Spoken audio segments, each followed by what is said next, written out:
Detectives say a car registered to a retired cop is responsible for a hit and run at a South Hill 7-Eleven that left the victim hobbling around on crutches.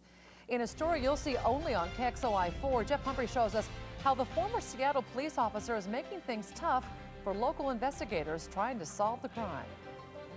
Well, Nadine, this sounds like a late-night road rage incident where the suspect tried to drive over a complete stranger here at the 7-Eleven. Witnesses say on Monday night a Subaru Outback screamed in the parking lot, almost hit one car parked at the gas pumps, then threw it into reverse and almost backed into the victim's vehicle. The victim, a man named Wright, got out of his car to ask the driver what was going on, and that's when the suspect flipped him off and said, "I'm going to kill you," and then drove right at Mr. Wright.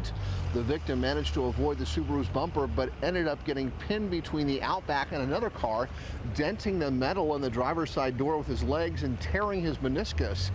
Witnesses, though, had no trouble remembering the license number because it was one of those 4-digit law enforcement memorial plates.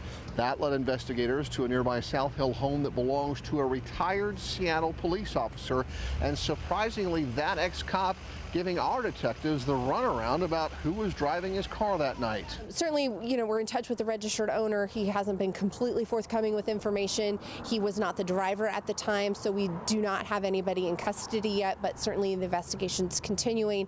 And we're looking at this point to find that suspect. So if anybody out there knows who it is, knows any information about the incident itself, certainly we need them to call.